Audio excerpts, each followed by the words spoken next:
Señor productor, el periodo de retiro es el tiempo que va desde que se le puso el último tratamiento o la última dosis de un medicamento veterinario a un animal hasta el día que se puede enviar al mercado sin que queden residuos de los medicamentos usados en su organismo. Respete el periodo de retiro y no ponga en riesgo la salud de las personas y las exportaciones de productos de origen animal de nuestro país.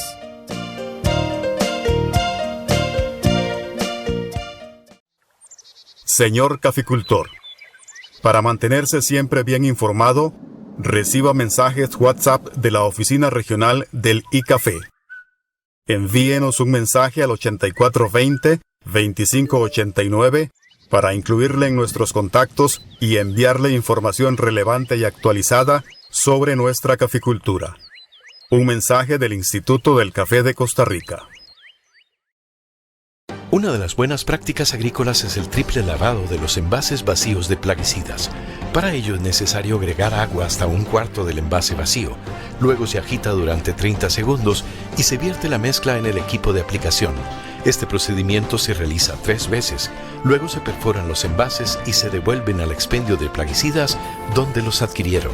Las buenas prácticas agrícolas nos benefician a todos. Mensaje del Servicio Fitosanitario del Estado, Ministerio de Agricultura y Ganadería. Bienvenidos a la finca orgánica Los Tucanes. Hace casi 30 años iniciamos este sueño de la mano con el INDER. El asfaltado del camino nos impulsó a trabajar con turismo. Aquí nos han visitado turistas de todo el mundo y eso nos hace sentir muy orgullosas. Para nosotras esto es Orgullo Rural. Orgullosos de crecer junto a los territorios rurales. Instituto de Desarrollo Rural, INDER.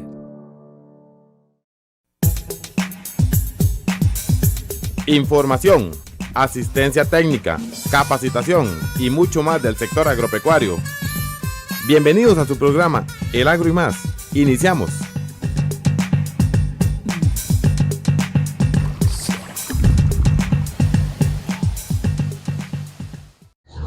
Hola, soy el ingeniero Víctor Rivera Montiel, funcionario del Ministerio de Agricultura y Ganadería, y le doy la más cordial bienvenida a su programa agropecuario a través de los 88.3 FM de Radio Cultural de Puriscal, a través del programa de emisoras culturales del ICER a lo largo y ancho de nuestro país, a través también de las cámaras de Canal 53 de Cable Victoria.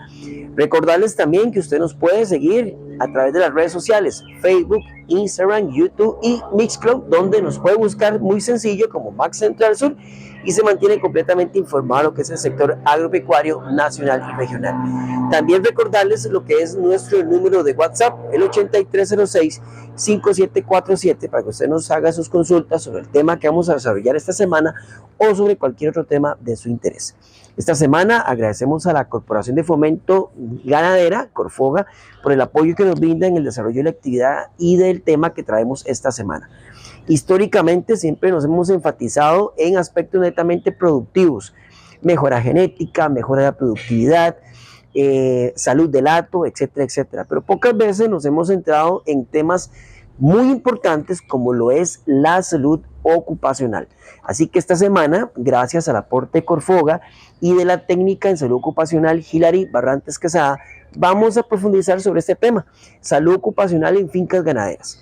Vamos a hablar sobre riesgos biológicos, riesgos químicos y cómo generar la mitigación de estos riesgos en sus sistemas productivos, enfatizándonos mucho en la salud de los trabajadores, la suya y por supuesto la de su familia, y cómo también disminuir pues que estos riesgos también se trasladen a lo que son los segmentos productivos de nuestro sistema como tal. Así que preste mucha atención a la información que les traemos esta semana en su programa Agro y Más.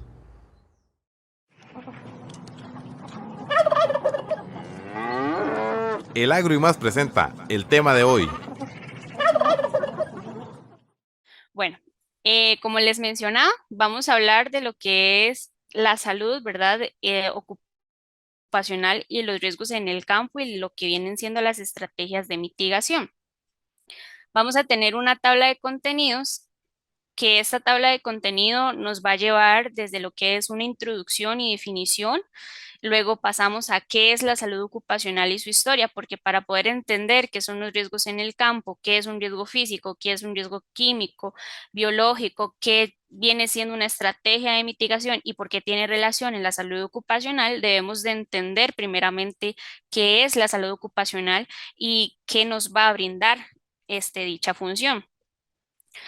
Al hablar de la introducción, nos habla que la salud y la seguridad son cuestiones que usted y yo podemos controlar. O sea, podemos reducir los accidentes, las enfermedades y la posibilidad de pérdidas materiales y de producción también. Ahora, si hablamos en tema de historia de la salud ocupacional, el padre de la salud ocupacional es Bernardino Ramazzini y este mismo es un médico italiano quien fue considerado el fundador de la medicina del trabajo. Sus estudios de las enfermedades profesionales y la promoción de medidas de protección para los trabajadores hace que desde este año, que fue en el siglo pasado, hasta la actualidad, tengamos lo que es la creación de una ley de salud ocupacional, la prevención de riesgos, que encontremos cómo podemos averiguar y tomar en cuenta las medidas de protección a la hora de realizar un trabajo como tal. Este mismo, como bien lo decía, alienta y nos da el respaldo de las leyes de accidentes de trabajo. Ahora sí, ¿qué es la salud ocupacional? Que cuando hablamos en tema de salud ocupacional, ¿a qué nos referimos? Se conoce bien que la salud ocupacional está encargada o más que todo se ve en lo que es la industria de construcción o de oficina, pero nunca nos habíamos puesto a observar que la salud ocupacional también se da en el campo, como en el campo de la ganadería, la salud ocupacional nos puede brindar una protección, un espacio como tal.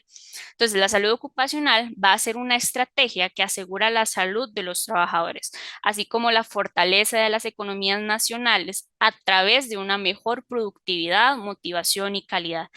Viene siendo un área multidisciplinaria y es importante mencionar que también es un área interdisciplinaria que va a estar relacionada con la seguridad, salud y la calidad de vida de las personas en la ocupación.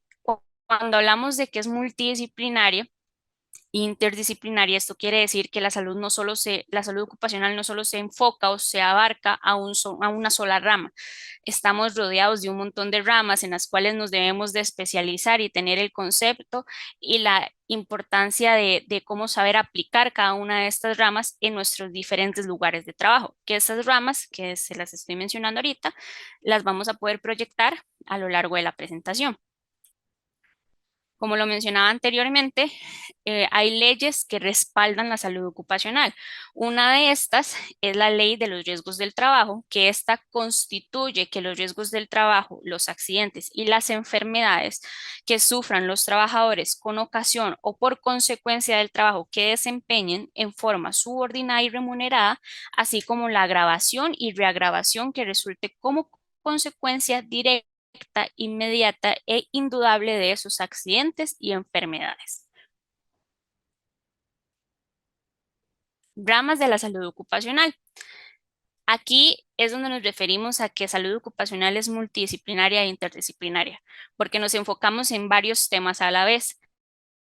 Somos como un doctor, debemos de saber de todos los temas habidos y por haber, de conocer cada parte del cuerpo, conocer cada área, cada función, pero en nuestro caso nos especializamos en medicina ocupacional, higiene ocupacional, ergonomía, enfermería ocupacional, psicología ocupacional, derecho laboral, toxicología y por último seguridad industrial. Ahora, en el campo de la ganadería, nos proyectamos en lo que es la seguridad industrial, la toxicología, la higiene ocupacional y la ergonomía. Aquí abarcan estos temas principalmente y es en donde ocupamos y tenemos más repercusión a la hora de realizar nuestras diferentes actividades del diario que hacer, inclusive la psicología ocupacional, que es ahí donde entran los factores psicosociales. Ahora pasar el tema importante ya propiamente hablando en tema de campo, que son los riesgos en el campo, tanto físicos, químicos y biológicos. Cada uno de estos temas se van a ir abarcando poco a poco y les vamos a ir dando la atención y la mención necesaria. Para poder entender de qué son los factores de riesgo y hablando en tema de factor de riesgo físico, vamos a primero saber y entender qué es un riesgo físico. Un riesgo físico es un agente, factor o circunstancia que puede causar daño con o sin contacto. Es decir, pueden clasificarse como tipo de riesgo laboral o riesgo ambiental. En este caso, lo vamos a relacionar al riesgo ambiental, ya que estamos en un lugar de campo. Entonces, en los factores de riesgo físico vamos a tener como 3 clasificaciones, las cuales van a ser el calor, que en el calor entramos en lo que es la fatiga, el ruido, cualquier clase de ruido que tengamos propietariamente y la vibración. En los factores de riesgos físicos, el primero al que vamos a mencionar ahora va a ser el ruido. Entonces, ¿qué percibo yo como ruido? Porque para lo que a mí puede ser ruido, tal vez para otra persona no lo llegue a hacer. Entonces, técnicamente hablando, ¿qué es el ruido? El ruido es un sonido indeseable, por eso antes de tratar de resolver el problema del ruido, hay que investigar primero a quién está afectando, cuándo y por qué razón, y una vez investigando esto, se pueden tomar medidas para resolver el problema.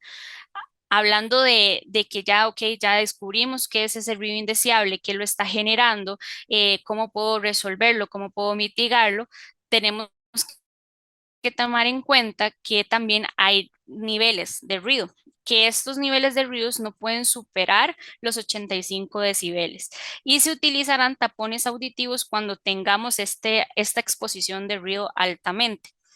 Si ustedes me preguntan cómo puedo yo saber a cuánto nivel estoy expuesto, si estoy sobrepasando los 85 decibeles, cómo puedo darme yo cuenta, pues bueno, si yo estoy siendo expuesta a un nivel de ruido altamente grande, no necesariamente debemos de tener algo para medirlo. Claramente existe un instrumento de medición que se llama sonómetro. Con este podemos verificar y tomar en cuenta los niveles de ruidos a los que estamos expuestos, pero también si yo estoy en un lugar de trabajo, pongámoslo una cámara lechera, estoy trabajando aquí, aquí constantemente hay ruido, estamos expuestos a varias horas de trabajo, el ruido es insoportable, salgo aturdido, inclusivemente con como un pitido ahí que me está molestando, no estoy escuchando bien de un oído o etcétera, etcétera. Ahí nos podemos dar cuenta que en ese preciso lugar, en ese preciso instante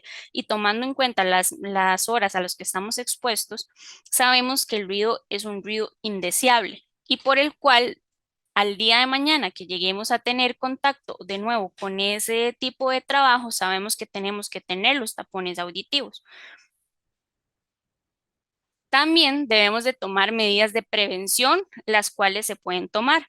Entonces, ¿cuáles son esas medidas de prevención? ¿Qué puedo hacer yo para mitigar ese ruido, para reducirlo o por lo menos para que ese ruido no me haga daño a mí? Entonces, tenemos que usar los protectores auditivos cuando sea necesario, reducir el tiempo de exposición al ruido, mantener el tractor o maquinaria que se esté utilizando en el momento en buen estado de funcionamiento. ¿Por qué mencionamos estos? Pues bueno, si yo estoy en constante movimiento, estoy expuesto a un ruido excesivamente alto o simplemente el ruido es un ruido pues muy constante, o sea, es como cuando estoy martillando algo, estoy dándole y dándole y dándole y dándole, ese nivel se podría decir de impacto nos va a llegar a tal vez no a molestar en el momento, pero a través del tiempo constantemente va a llegar a tener una cierta fatiga. Entonces, ¿por qué debemos de usar los protectores auditivos? Que son los que se encuentran en el otro extremo, donde hay ese equipo de protección personal que puedo utilizar cuando estoy expuesta a este factor de riesgo. Es por la misma razón de que debemos de tener una reducción del tiempo de exposición al ruido. Si yo sé que estoy en un lugar en donde estoy expuesta a un nivel de riesgo grande, entonces debería de tomar mis tiempos para poder alejarme de ese lugar en donde está el ruido constantemente y poder tener ese tiempo de reposo, no solamente para mí a nivel de fatiga, sino también a nivel de audición. Cuando estamos trabajando con maquinaria, de igual manera, cuando estamos trabajando con la maquinaria, también tomarse un tiempo, ya sea apagar ese tipo de maquinaria o simplemente verificar que la maquinaria que estamos utilizando esté en buen estado, que ese ruido excesivo que esté haciendo no sea un ruido por algún daño que tenga la máquina interiormente. Entonces, sabemos que tenemos los tapones, las bandas y las orejeras. ¿Qué pasa si yo no tengo el equipo de protección que se me está mostrando en este momento? Pues bueno, hay maneras de reducir ese ruido. Si por X o Y razón no tengo ni los tapones auditivos, ni las bandas, ni las orejeras, podemos optar por algo convencional, algo que podemos tener en nuestro botiquín en casa, que usamos constantemente o que lo podemos adquirir en una localidad mejor accesible. Entonces, esto viene siendo las pelotitas de algodón. Yo agarro una pelotita de algodón y cada vez que yo sé que yo estoy o voy a ir a ese lugar en donde sé que hay un ruido inminente, me coloco esos tapones y ahí es donde yo voy a reducir el nivel de impacto que tiene ese ruido en mi lugar de trabajo. Factores de riesgo físico en vibraciones. Entonces, ¿qué son las vibraciones como tal? Las vibraciones son agentes físicos ampliamente extendidos en el ámbito laboral. Pueden ser origen de daños directos a la salud de los trabajadores, pero también son causantes de efectos psicofisiológicos, subjetivos y de comportamiento. Estas mismas vibraciones nos van a generar una cierta de causas que nos van a llegar a llevar a la fatiga, al dolor de espalda, ocasionar lumbalgias, hernias, pinzamientos discales y lesiones raquídeas. En este caso, si yo sé que estoy de igual manera que con el ruido expuesta a una vibración constante, pongámoslo un ejemplo, los choferes de bus. Los choferes de bus son personas que están en una constante vibración siempre y por altas horas. O no los vayamos muy lejos, cuando tenemos que hacer alguna gira, a alguna finca exterior a la de nosotros. Tenemos que ir a un lugar muy lejano, el ruido, perdón, la vibración del carro es muy grave, es algo que al estar tantas horas expuestos nos puede dañar de cierta manera. Entonces esto por un largo tiempo nos va a generar esa fatiga también. Igual con el dolor de espalda. El dolor de espalda es algo que nos va a causar el efecto del riesgo a la vibración, como las lumbalgias, hernias y los pinzamientos discales. Entonces, vemos que no solamente una vibración es algo leve, es algo que, ok, tal vez estuve expuesta a tal grado de vibración y se me durmieron las manos y lo vi normal, o sentí un hormigueo en las manos y también lo vi sumamente normal. Entonces esto nos va a llevar a que tengamos ese sentimiento en nuestro cuerpo, pero lo que vemos como algo leve es algo que también nos está perjudicando inicialmente y que por un tiempo muy prolongado nos puede llegar a generar estos malestares. Las medidas de prevención. Comprobar, en este caso, si estamos hablando de un tractor o un carro, comprobar que el asiento absorba vibraciones, o sea, tenga una buena amortiguación, bajarse del tractor cada una hora o más o menos y hacer algo activo durante 5 minutos. Cuando hablamos de hacer algo activo es tener nuestras pausas activas en nuestro lugar de trabajo, prolongar ciertas pausas cada 5 minutos, cada 10 minutos para que el nivel de fatiga no sea cada vez más grande, sino que al contrario, más bien vaya disminuyendo poco a poco. También recomendable usar el uso de fajas antivibratorias. Cuando hablamos de fajas antivibratorias, si es una faja específica que es precisamente, valga la redundancia, para esto, pero también sirven las fajas convencionales, las que usamos para tallarnos cuando tenemos algún problema en la espalda. Estas también nos van a ayudar a provocar que precisamente ese dolor de espalda y esas hernias se provoquen. Los equipos de protección personal que utilizamos son esos guantes que, como ustedes pueden observar, en la parte interior tiene como una cierta textura diferente a un guante convencional. Esto nos va a ayudar en la misma manera que si yo estoy agarrando un volante y ese volante me está generando una cierta vibración, no me llegue a afectar a la hora de yo manipularlo.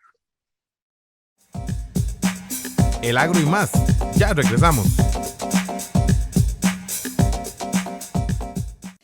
La calibración de equipos y del personal de aplicación, unida a una buena cobertura del follaje en épocas oportunas, permite el control exitoso de plagas o enfermedades, reduce las aplicaciones y la contaminación y aumenta la rentabilidad de su cafetal.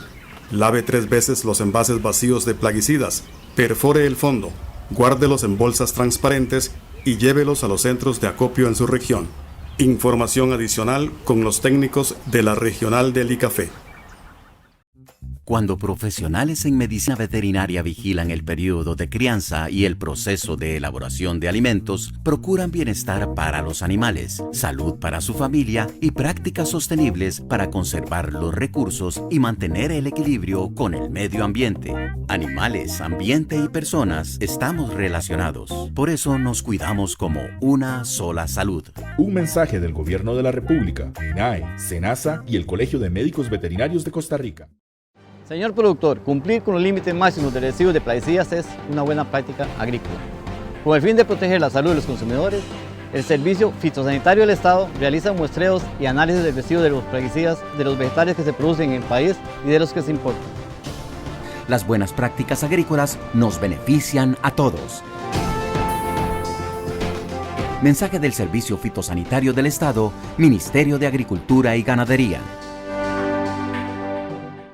Nosotros somos una familia productora de fresa en Barra Blanca de Heredia. Los días que cosechamos, entramos a las 3 de la mañana a trabajar. El INDER nos dio el terreno donde estamos y nos dio créditos para salir adelante. Gracias a este apoyo, hoy le damos trabajo a 7 personas. Estamos muy orgullosos de lo que hemos alcanzado, de vivir honradamente y generar trabajo a más personas. Para mí esto es orgullo rural. Orgullosos de crecer junto a los territorios rurales. Instituto de Desarrollo Rural, INDER. Continuamos. El agro y más. Gracias por mantenerse con nosotros en este su programa agropecuario. Recordarle que usted nos puede seguir a través de las redes sociales, YouTube, Instagram, Facebook y Mixcloud. Súper sencillo como Max Central Sur, y se puede mantener informado de lo que es el tema de esta semana o sobre cualquier otro tema de su interés agropecuario. Continuamos en este segundo segmento de nuestro programa, agradeciendo profundamente a la técnica Hilary Ibarra Quesada, que nos está proporcionando esta información sobre salud ocupacional en fincas ganaderas. Preste atención porque muchos de los riesgos no solamente se suscriben a fincas ganaderas, sino que también pueden ser suscritos a fincas del sector agropecuario como tal. Vamos a seguir en esta segunda parte, pues enfatizando sobre factores de riesgo. Preste mucha atención a la información que les presentamos en este segundo segmento.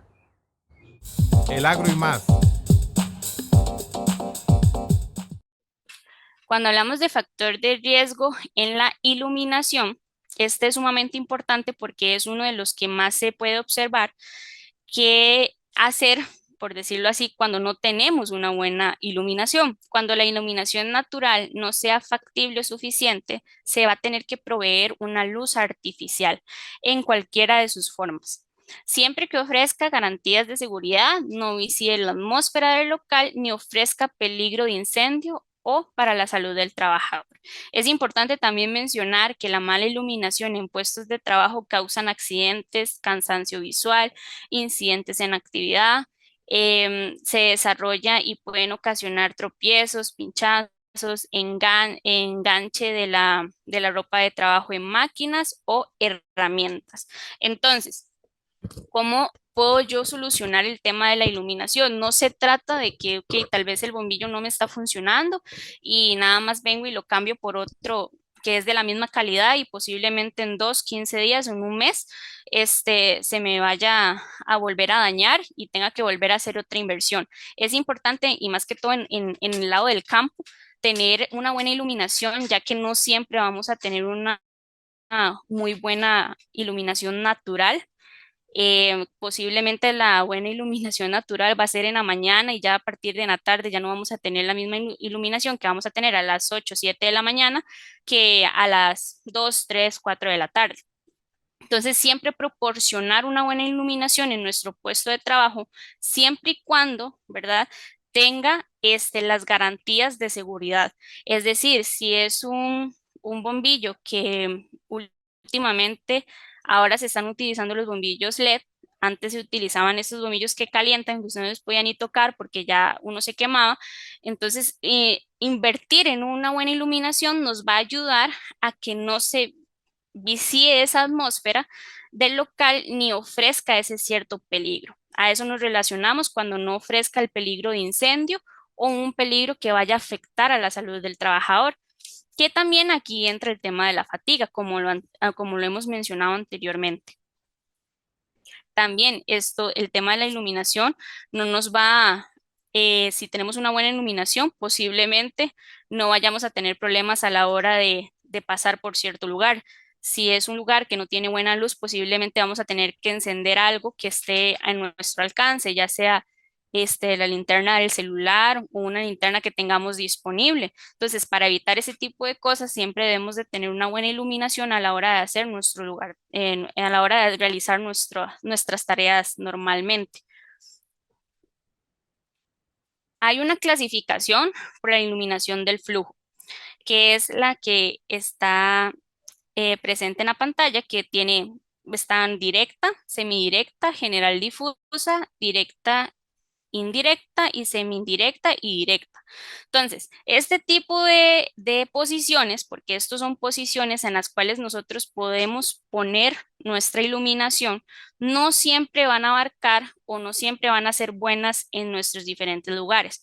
Por ejemplo, si yo estoy en un lugar en donde voy a ordeñar, pongámoslo así, voy a ordeñar, a mí no me va a funcionar una iluminación semidirecta. Posiblemente la que mejor me funcione sea una directa o una general difusa.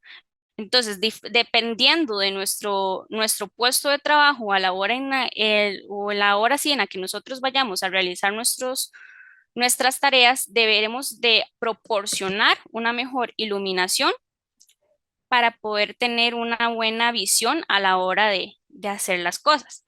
Igual con el ruido. Yo mencionaba que en el ruido nosotros tenemos un instrumento de medición. En la iluminación de sonido, perdón, en la iluminación igual. Tenemos el luxómetro, que nos va a ayudar a medir los niveles de luxes a los cuales estamos expuestos. Entramos a lo que es el calor y aquí viene lo importante de lo que es el estrés térmico. El estrés térmico por calor es la carga de calor que los trabajadores reciben y acumulan en su cuerpo y que resulta de la interacción entre las condiciones ambientales del lugar donde trabajan, la actividad física que realizan y la ropa que llevan. Ahora bien, si hablamos de estrés térmico, sabemos que no solamente va a ser un estrés provocado porque estoy con ropa muy abrigada, sino que precisamente el estrés térmico lo va a generar cuántas horas de exposición estoy en el sol. Entonces, si yo estoy en un lugar de trabajo y mi lugar de trabajo no tiene un lugar en donde yo pueda estar bajo sombra, entonces ahí es donde yo debo de proporcionar el equipo de protección necesario para que no lleguemos al punto del estrés térmico, en donde nuestro cuerpo va a estar sujeto a tan grandes temperaturas que nos puede generar inclusive una descomposición por el tema del calor. ¿Cómo prevenir el estrés térmico? Entonces, si quieres evitar el estrés térmico en el trabajo, empieza a tomar medidas preventivas sencillas. Comienza por limitar la actividad física intensa, especialmente en las horas más calurosas del día. Beber mucho líquido, utilizar gorro y tomar comidas ligeras. Esto siempre va a ser importante a la hora de prevenir ese estrés térmico. Como lo hablaba anteriormente, existe el equipo de protección personal especial identificado y es algo que posiblemente ya estamos familiarizados con ello, que son las mangas, los gorros, el bloqueador y la constante toma de agua. Esto es esencial a la hora de mitigar o reducir este riesgo. ¿Por qué es esencial? Porque vamos a estar expuestos a las enfermedades que van a estar relacionadas con el calor, que son la extenuación calórica. Entonces, vamos a explicarlas una a una. La extenuación calórica es la pérdida de agua que nuestro cuerpo va a tener. Es decir, va a estar provocada por la pérdida debido a la transpiración, a veces por la pérdida de sal y frecuentemente va a tener también por los dos lados. O sea, voy a perder agua, pero también voy a perder esa sal. Entonces aquí es donde voy a tener una extenuación calórica inmediata. Vamos con lo que es el salpullido calórico, que también se conoce como la picazón del calor. Esto generalmente pasa casi siempre cuando estamos en la playa. Por ejemplo, estamos en la playa, estamos combinando arena, el agua salada, el calor, sudor y todo lo demás, y podemos ver cómo a veces llega de diferentes partes de nuestro cuerpo, empieza a salir un salpullido, como algo que me está ortigando. Posiblemente estés expuesto a esa enfermedad que vamos a siempre a presentar en ambientes calurosos y húmedos, en donde la transpiración no se elimina fácilmente de la piel y va a estar también efectuado por la evaporación. Luego vamos con el golpe calórico. El golpe calórico es uno de los trastornos, por decirlo así, más graves a los que vamos a estar expuestos, y este va a ocurrir cuando la tensión se transforma cada sistema en lo que es algo, por decirlo así, termorregulador, y se deja de transpirar. O sea, ya tu cuerpo no va a transpirar esa agua, esa sal, sino que inmediatamente va a bajar. Entonces ahí es donde lleva lo que es los vómitos, el dolor de cabeza, en unos casos ya muy extremos, que la persona llegue a desmayar y llegue a quedar inconsciente por el estar tantos expuestos al sol y no tener ninguna de las medidas preventivas que se mencionaban anteriormente. Cuando hablamos de calambres calóricos, son espasmos. En resumidas cuentas, los calambres calóricos son espasmos dolorosos que producen los músculos en los trabajadores que van a transpirar, abundantemente por el calor. O sea, cuando yo transpiro, no como una persona que está haciendo ejercicio o una persona que está haciendo una actividad leve, sino que estoy a tantas horas expuesto al calor que mi cuerpo va a transpirar más de la cuenta, y aquí es donde se van a dar los calambres calóricos. Ahora, ya terminando lo que son los factores de riesgo físico, que fueron todos los que mencionamos anteriormente, que es la vibración, el ruido, la iluminación y el calor, entramos al riesgo químico. ¿Qué son los agentes químicos contaminantes? Entonces, aquellas sustancias o mezclas capaces de modificar las condiciones ambientales del centro de trabajo, que por sus propiedades, concentración, nivel y tiempo de exposición o acción nos van a alterar la salud de los trabajadores. Existen varios grupos de riesgo, ¿verdad? Uno de los que se clasificó específicamente para el tema del campo son los agroquímicos, combustibles, productos de limpieza, entre otros, como cuáles, el fertilizante y las pinturas. Todos este tipo de agentes nos van a llegar a afectar y caben en el tipo de riesgo químico. Ahora bien, si yo sé que el agroquímico, el combustible, los productos de limpieza, los fertilizantes y todo esto es un agente químico y estoy expuesto a ello y posiblemente voy a tener en algún momento de mi vida alguna repercusión porque los usé sin el equipo de protección personal adecuado, debemos de saber las medidas de prevención para que esto no nos llegue a ocurrir. Entonces, tenemos el mantenimiento adecuado del lugar, ya sea establo, sala de ordeño, etcétera. Donde sea que tengas algún químico en tu puesto de trabajo, donde tenemos que tener el mantenimiento adecuado del lugar. Es aquí donde aplica la higiene ocupacional, que es una de las ramas que se mencionaba anteriormente. Calzado y ropa de trabajo adecuada dependiendo de las condiciones existentes. Seguimiento exhaustivo de vacunaciones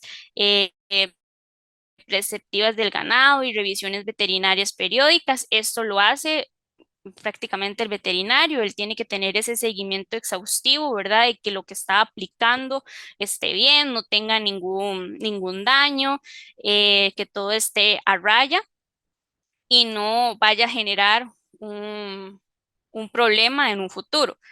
La higiene adecuada de los operarios antes, durante y después del manejo de los animales. El equipo de protección personal para riesgos químicos. Ahí yo quiero que usted observe bien estas imágenes y aquí tenemos las dos caras de la moneda, por decirlo así. Tenemos unas personas que están trabajando con todos los equipos de protección personal, sus guantes, sus delantales, su ropa bien cubierta, su cara bien cubierta, posiblemente sus zapatos, es que casi no se logra observar bien, pero los zapatos de seguridad. Y también del otro lado tenemos una persona que no tiene absolutamente nada, con costos y lo que tienen son las botas. Entonces, vemos cómo tenemos una baja exposición a la hora de realizar este trabajo, a la hora de manipular el químico, pero como también tenemos una alta exposición a la hora de no tener el equipo de protección personal. Entonces, si tenemos todo el equipo, la mascarilla, el delantal, los guantes, los zapatos, la ropa adecuada, etcétera, etcétera, vamos a tener una baja exposición, por ende tenemos un bajo riesgo de tener una contaminación, una intoxicación, una irritación, etcétera, por estar expuestos al químico. Pero si no tengo nada, si solo tengo las botas, una camiseta con manga corta, me pongo el sombrero nada más para no asolearme, etcétera, etcétera. Entonces aquí es todo lo contrario. Vamos a tener una alta exposición, un alto riesgo y posiblemente nos vamos a llegar a intoxicar, nos vamos a llegar nuestra piel va a llegar a tener algún problema por el químico, etcétera, etcétera. Entonces ven la importancia de tener el equipo de protección personal para este tipo de riesgos. El agro y más. Ya regresamos.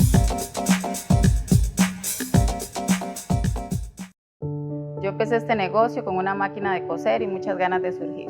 Con mucho trabajo y de la mano del INDER, hoy estoy viendo los frutos. El INDER me entregó una máquina de bordar y ese era el impulso que necesitaba para crecer. Hoy generamos trabajo para 5 personas y esto nos hace sentir muy orgullosos. Para mí, esto es Orgullo Rural. Orgullosos de crecer junto a los territorios rurales. Instituto de Desarrollo Rural, INDER. Cuando profesionales en medicina veterinaria supervisan la salud de su mascota, previenen que su animal se enferme, manteniendo un ambiente sano y menor riesgo de que transmita enfermedades a su familia. Una mascota saludable tiene el carnet de vacunas y desparasitación al día. Además, recibe atención médico-veterinaria cuando lo necesita. Mascotas, ambiente y personas estamos relacionados. Por eso nos cuidamos como una sola salud. Un mensaje del Gobierno de la República, MINAE, SENASA y el Colegio de Médicos Veterinarios de Costa Rica. Señor caficultor, el manejo integrado de plagas y enfermedades responde a problemas de pesticidas en la protección del cafetal. Son controles mecánicos, químicos, biológicos, genéticos y culturales que implementados anticipadamente permiten mantener malezas, insectos y o enfermedades en niveles bajos. Prepare bien los suelos, haga buenas prácticas de siembra, seleccione la variedad más resistente y productiva, fertilice oportunamente, controle malezas en el momento adecuado y aplique con la mejor cobertura fungicidas o insecticidas. Estas buenas prácticas reducen daños económicos y ambientales. Información adicional en la oficina regional del ICAFE. El HLB o dragón amarillo es una enfermedad que ataca a los cultivos de cítricos, pero no se transmite a los humanos.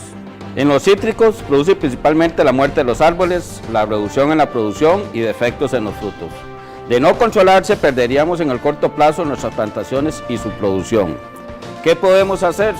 Use plantas de viveros registrados ante el Servicio Fitosanitario del Estado.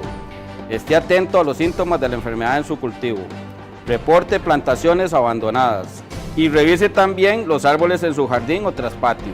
Si sospecha que sus árboles tienen HLB, llame de inmediato a la oficina más cercana del Ministerio de Agricultura y Ganadería o del Servicio Fitosanitario del Estado.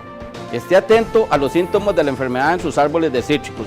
Vamos todos juntos como un equipo contra el HLB.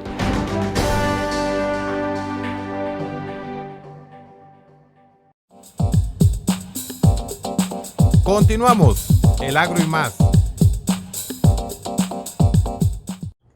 Gracias por mantenerse con nosotros en este su programa agropecuario a través de radio, televisión y por supuesto a través de las redes sociales.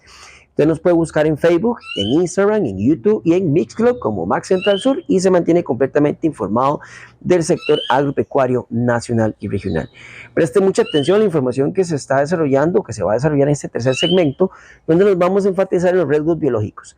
Creo que los riesgos más sensibles en nuestros sistemas productivos como tal. También en este último segmento vamos allá a desarrollar lo que es el tema específicamente de la mitigación de estos riesgos. ¿Qué medidas podemos tomar? Así que preste mucha atención a la información que se le va a presentar a continuación. El agro y más. Vamos a los factores de riesgo biológico. Entonces, ¿qué es el factor de riesgo biológico? ¿Qué es ese riesgo biológico? El riesgo biológico va a ser la posibilidad de que un trabajador sufra un daño como consecuencia de la exposición o contacto con agentes biológicos durante la realización de su actividad laboral.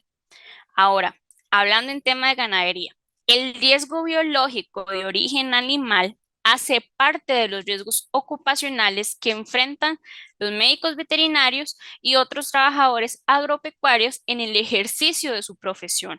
El riesgo biológico se define como la probabilidad de existencia de un daño potencial hacia personas o animales. Entonces, nuestro riesgo biológico no solamente va a abarcar, como lo dice la primera parte, una exposición o contacto con agentes biológicos que podemos encontrar en el zacate, en la tierra, en cualquier parte, inclusive hasta en la casa podemos estar expuestos a un riesgo biológico, pero si hablamos en el tema más importante que es en el campo, sabemos que nuestro riesgo biológico primordial va a ser el animal, porque el animal es el que va a tener las bacterias, los virus, las enfermedades, los fluidos, todo ese tipo de cosas nos va a hacer que nosotros estemos en constante exposición a este riesgo.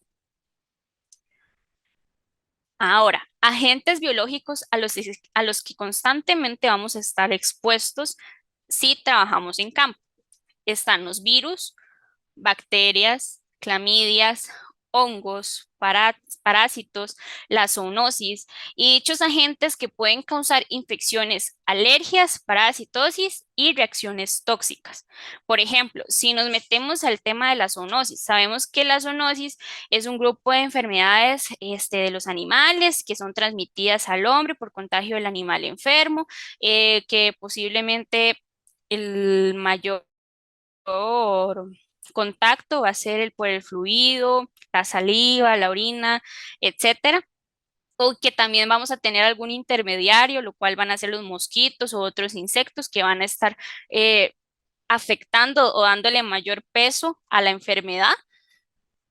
Y lo cual nos vamos a llegar a tener sí o sí una constante exposición a este riesgo. En agricultura y ganadería, los riesgos biológicos se traducen en enfermedades infecciosas y procesos alérgicos o tóxicos con origen bacteriano, vírico, fúngico o vegetal. En su mayoría de las veces, estos contaminantes biológicos pueden estar en el organismo por vía respiratoria, dérmica, digestiva o parental. Igual, como todos los factores de riesgo que hemos visto, todos tienen su clasificación, todos tienen su medida, todos tienen su equipo de protección personal. Para el factor de riesgo biológico no va a ser la excepción. El equipo de protección siempre va a ser el mismo: guantes, algún delantal, alguna bata que pueda ser desechable, mascarillas, ya sea de las convencionales, las normales, o ya sea una más elaborada, gafas, etcétera. Este equipo de protección personal nos va a ser de mucha ayuda a la hora de manipular o tener el contacto directo con algún animal. Es importante aclarar algo, y es que el equipo de protección personal no te va a evitar 100% el contagio, no te va a evitar 100% que no te llegue a pasar nada. El equipo de protección personal es una prevención ante ese riesgo, es algo que nosotros siempre recomendamos para que usted no vaya a tener ese problema, no vaya a tener ese accidente, esa enfermedad. Pero sin embargo, el equipo de protección personal es eso, es proteger, pero no aseguramos un 100% de que si tú utilizas esto, ¿verdad? Inmediatamente quedas inmune. Siempre tenemos que tener cuidado, la higiene y todo lo que conlleva esa protección, para poder cubrirnos, en que todo va a llegar a salir bien a la hora de finalizar nuestras funciones. Como tal, tenemos niveles de riesgo. Empezamos con el bajo, que el bajo es una actividad o etapa que no implican por sí mismas una exposición a sangre. En el medio, etapas cuyo contacto con sangre u otros fluidos corporales no es permanente. Y en el alto es cuando entramos a una etapa donde existe contacto directo o permanente con sangre u otros fluidos corporales, con potencial de capacidad de contaminación. Entonces, podemos poner un ejemplo como lo es la enfermedad de la brucelosis. Si yo tal vez no sé que el animal está contaminado de esta enfermedad, pero por X o Y razón yo tuve un nivel de riesgo alto porque este animal, pues en algún momento su fluido, pongámoslo, el fluido mayor fue la sangre, y tal vez yo tenía el guante, pero ese día el guante se me bajó un poco y tuve un contacto directo con el fluido del animal. Entonces aquí ya yo tuve un nivel de riesgo alto a la hora de tener ese contacto con un riesgo biológico. Ahora, si hablamos del medio, un ejemplo del medio, estamos hablando de que este animal, volvemos con el mismo tema de la brucelosis, el animal estaba contaminado, pero yo solo tuve como un contacto con el fluido muy poco, fueron segundos, no fue una exposición tanta.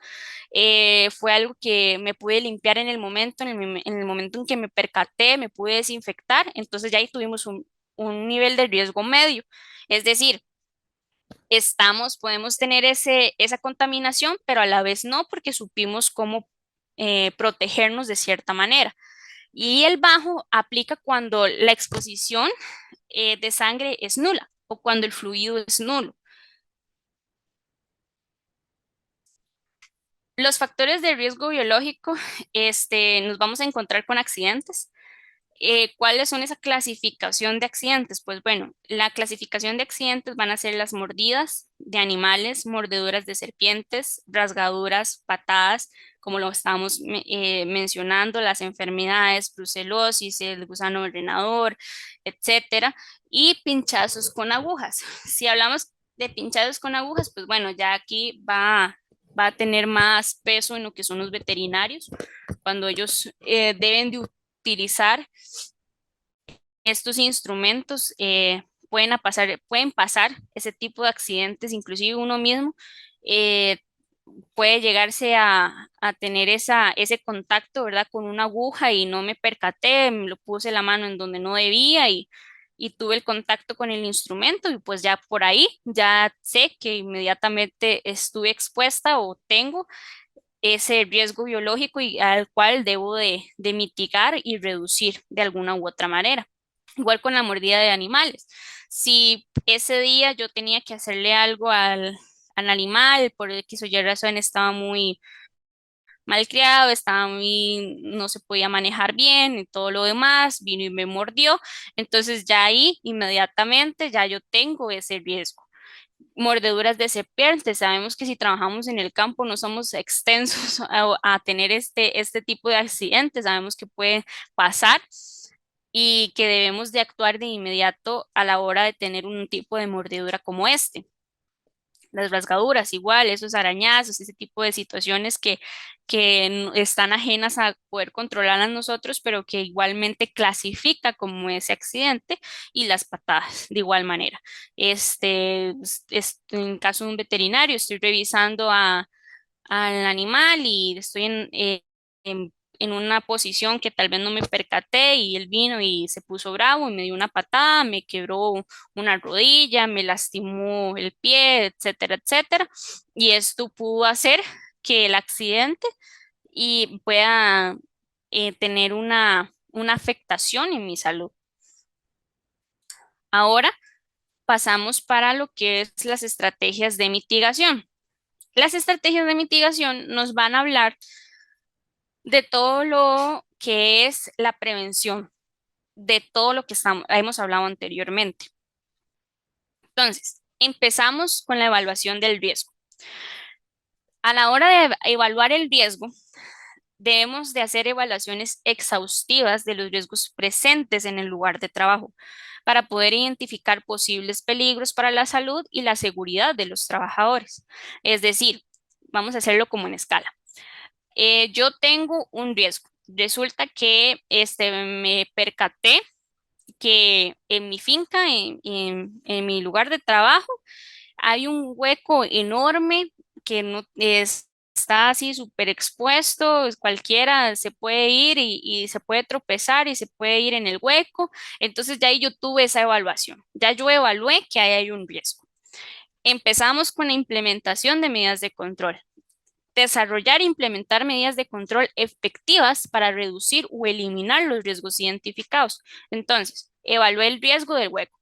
Ahora, vamos a implementar una medida de control. ¿Qué puedo hacer yo para que la persona que vaya a pasar por ese lugar no se vaya en el hueco? Entonces, ahí yo estoy midiendo o planeando ese control efectivo para reducir el accidente. Capacitación y concienciación. Proporcionar formación adecuada a los trabajadores sobre los riesgos laborales, los procedimientos de seguridad, el uso adecuado del equipo de protección personal y las medidas de emergencia. Entonces, ok, ya evalué el riesgo, ya tomé una medida de control. Mi medida de control fue poner unas barandas, no sé, unos palitos de madera alrededor del hueco con una cinta amarilla para que la gente pueda ver que ahí hay un hueco y que no deben de pasar por ahí porque si no se van a tropezar. Y como ya yo evalué y tomé la medida de control, entonces ahora yo les voy a capacitar, yo les voy a fomentar la necesidad de que no deben de pasar por ese lugar, porque si paso por ese lugar posiblemente me voy a quebrar, me voy a dañar alguna parte de mi cuerpo, voy a sufrir un accidente, etcétera, etcétera. Tal vez ahí no puedo aplicar el equipo de protección personal porque si es un hueco y es algo que está ajeno a mí, entonces no puedo practicar el equipo, pero sí por lo menos puedo darles un procedimiento de seguridad. Ok, si ustedes tienen que pasar por esta ruta, yo les aconsejo que pasen por esta otra ruta porque aquí hay un hueco y está obstruyendo la vía de paso y es muy importante la seguridad de ustedes, entonces es mejor que para evitar cualquier riesgo no pasen por aquí. Entonces ya ahí hiciste 3 pasos fundamentales y superficiales a la hora de evaluar y tener esa estrategia de mitigación. Evaluaste el riesgo, tomaste una medida de control y te interesó tanto que hiciste la capacitación y la concienciación. Ahora, una vez que hicimos eso, tenemos la gestión de emergencia. ¿Qué es esa gestión de emergencia? Desarrollar planes de emergencia y procedimientos de evacuación en caso de accidentes o situaciones peligrosas en el lugar de trabajo.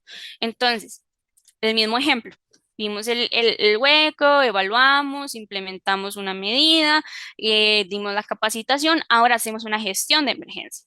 Ok, ya yo hice esos 3 primeros pasos, ahora me toca hacer una evacuación en caso de accidente.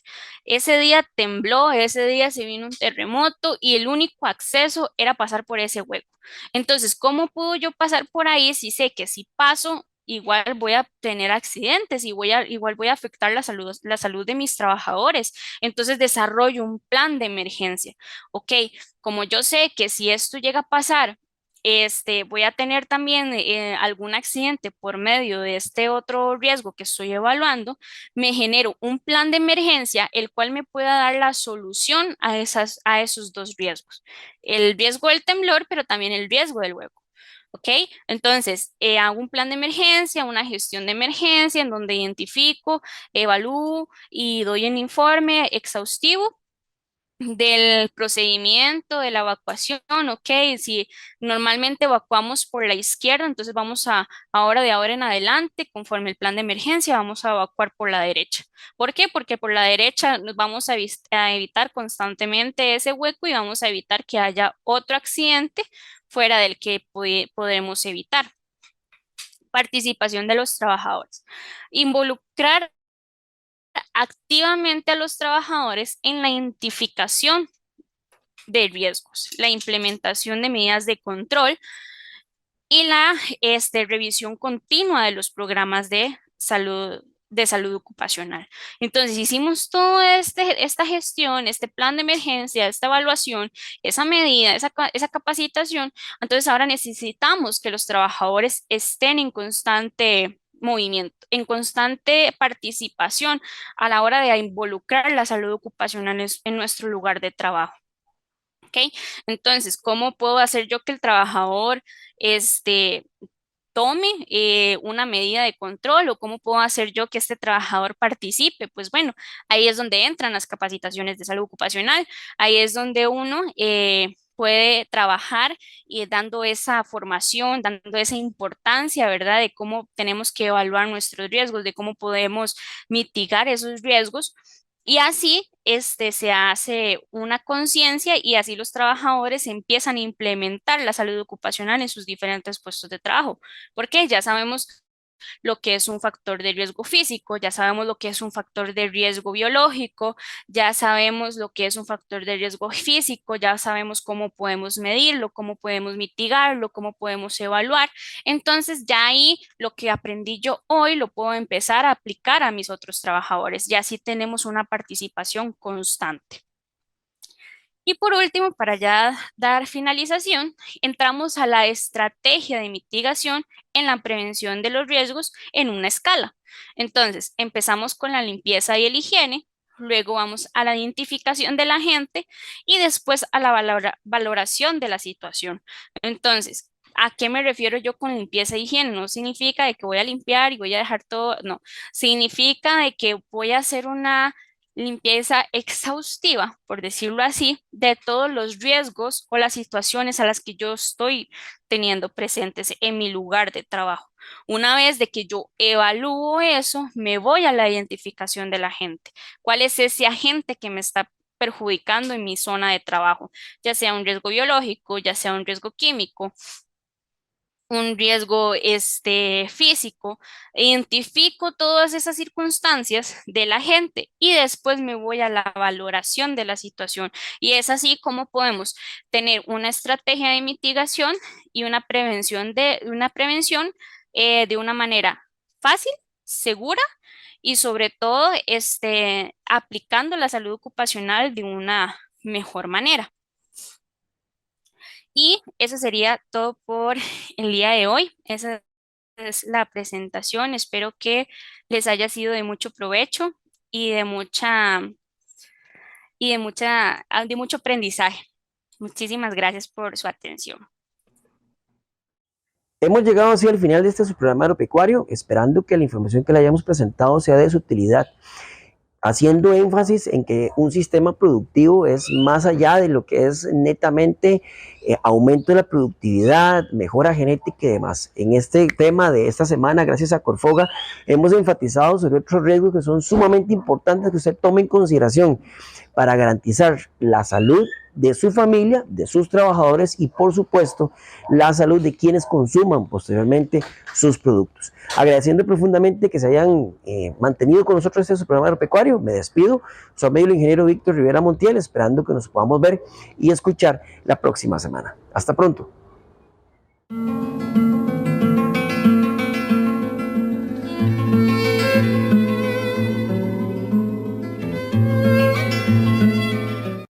Las buenas prácticas agrícolas contribuyen a que el productor obtenga mejores rendimientos y sea más competitivo en un mundo que exige productos inocuos, libres de plagas y de buena calidad.